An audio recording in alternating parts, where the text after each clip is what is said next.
My name is Chris Briels. I moved to Burns, Oregon in 1978.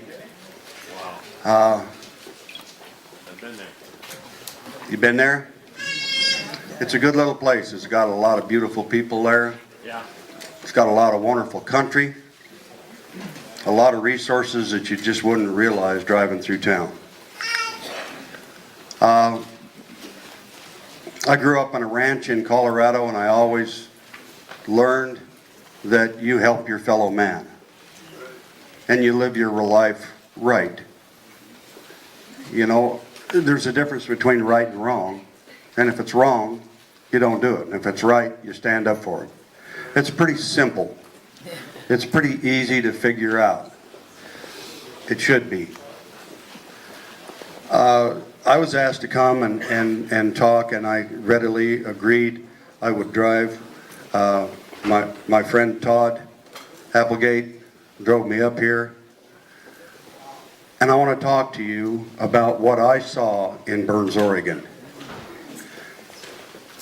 How many people here saw what happened to the Bundys in Nevada?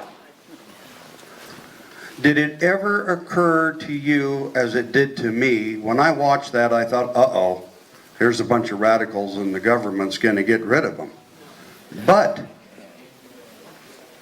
that's because that was the information that I was getting on my TV. Yeah, right. And what didn't work out quite right for me, didn't ring quite true, was all of a sudden the BLM, after rounding up their cattle and killing them and doing all kinds of stuff, the BLM left. And I thought, how is that? Not knowing the true facts, not knowing the actual things that happened, the BLM left.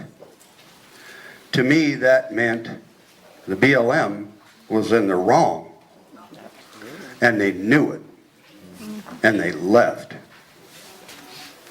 But I didn't know anything about Ammon Bundy. I didn't know anything about Cliven. And all of a sudden they said, well, Ammon Bundy is coming to Harney County, and he's going to be talking because of what the atrocities that had happened to Dwight and Stephen Hammond in Burns, in Harney County. Here these guys are. They get 5 years for setting a backfire to protect their own property that burned less than 150 acres of sagebrush. What is the best thing you can do for sagebrush? Yeah, burn it and it'll come back in grass. So they didn't harm the property.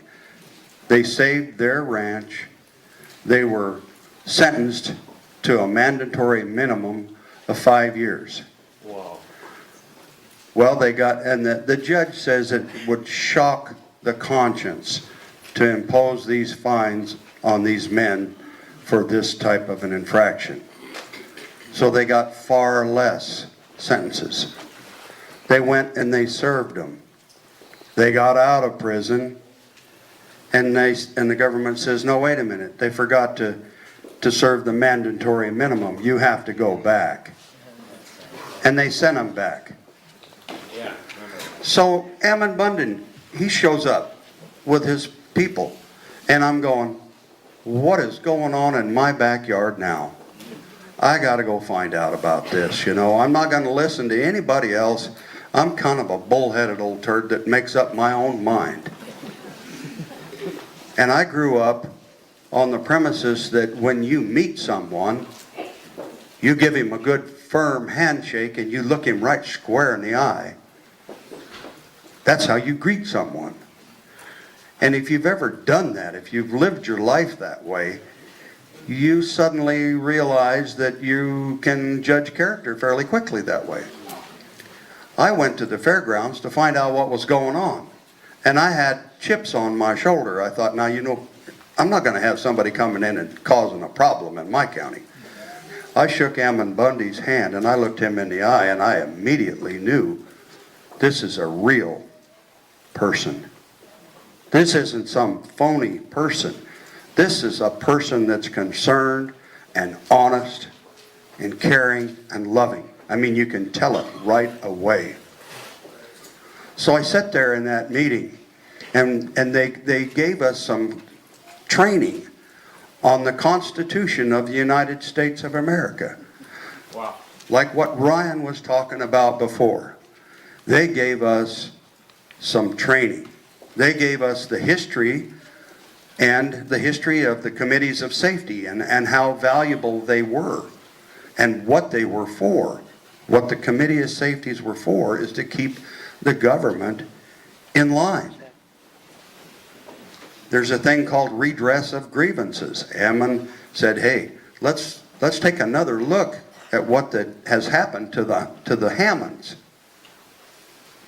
That's a redress of grievance. Let's look at this. Let's see, was it conducted correctly? Was it done right? Let's do a grand jury, figure it out, and if it wasn't done right, let's fix it. You know, it's pretty easy to sit back and say, well, do we have a problem? Okay, yeah, we do. Okay, what's it going to take to fix it?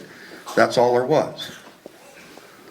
So he talked about the committees of safety, and we had about 60 people there, and they said, do you think we should have a committee of safety?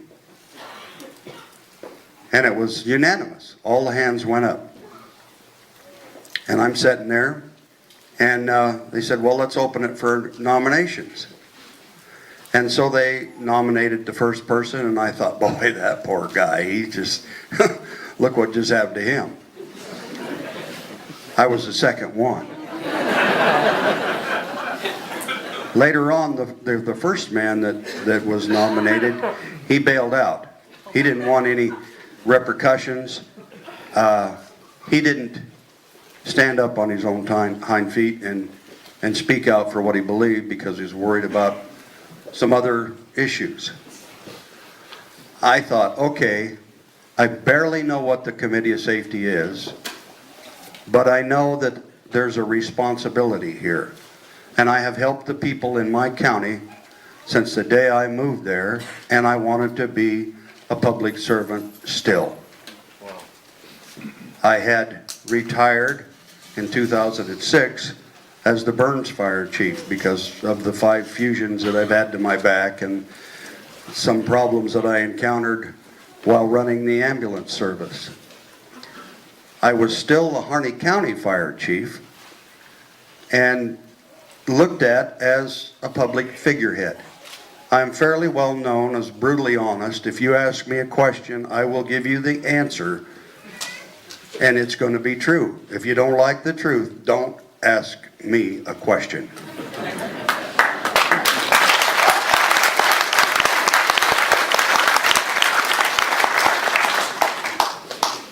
We had the Committee of Safety.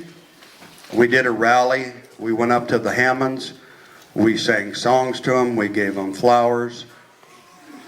And we got back, and Ammon went out and took over the refuge. They say that it was an armed takeover, you know, and all of that. There was nobody at the refuge. They went out there. They had weapons. So it's a first, you know, it's part of your constitutional right. They didn't hurt anybody. They didn't threaten anybody. They didn't do anything other than go out and take over the refuge. And I didn't understand why. I didn't understand why did they do that. Because I didn't know. I just simply didn't know. I didn't understand what I do now. That's why I stand before you now, is the more people that understand what's going on and what your rights are, the more important that is. So they take over the refuge, and immediately everybody in town says, oh my God, that Committee of Safety, look what they just did. We didn't have any knowledge of it. We didn't know what was going on. So I went out to the refuge. And what did I see when I got to the refuge? You've all seen the news media and the $9 million of damage that they did to the refuge and all of that. I went out there, an armed standoff. Okay, an armed standoff. They say there was an armed standoff in Harney County. And there was. There was an armed standoff at our courthouse and at our junior high. There was no armed standoff at the refuge.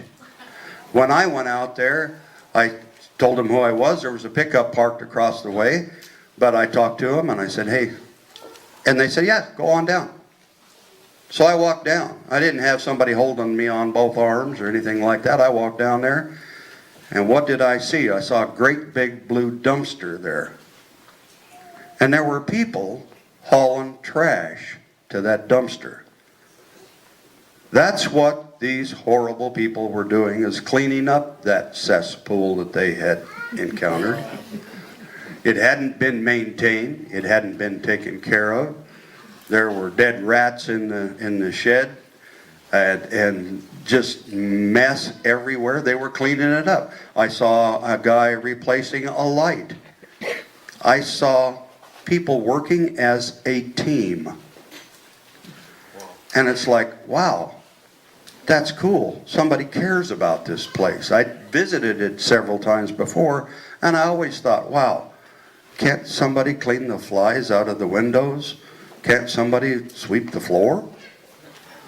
Now they claim that they did all this damage to the refuge. Well, I'm here to tell you, they didn't do any damage to the refuge at all. All they did is enhanced it and made it better.